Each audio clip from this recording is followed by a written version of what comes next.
Hey everyone, welcome back. Today we're diving into an honest review of the Vital Source Feminine Balance Gummies, a product that's been trending across wellness circles and gaining tons of attention on platforms like Amazon. But are they legit or just another overhyped supplement?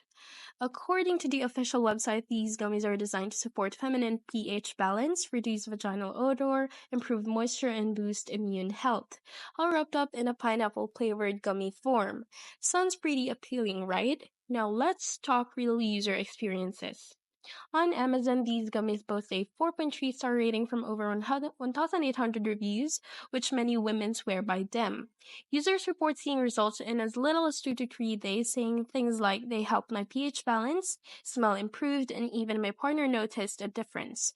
Some describe them as a river meets ocean kind of transformation, which is a bold claim but overwhelmingly positive. However, not everything is perfect. A few users expressed concerns that a second pack felt different, possibly due to a formula change.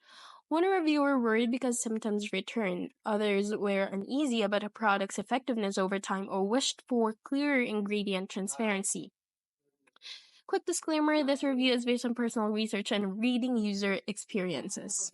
For the final verdict, the Vital Source Feminine Balance Gummies seem to be legit, at least for most women who've tried them. They're affordable, tasty, and appear to offer real results in pH balance, odor control, and moisture. But like any supplement, your experience may vary. Consistency and paying attention to your body are key. If you found this video helpful, don't forget to like and subscribe. Thank you for watching and I'll see you in the next one.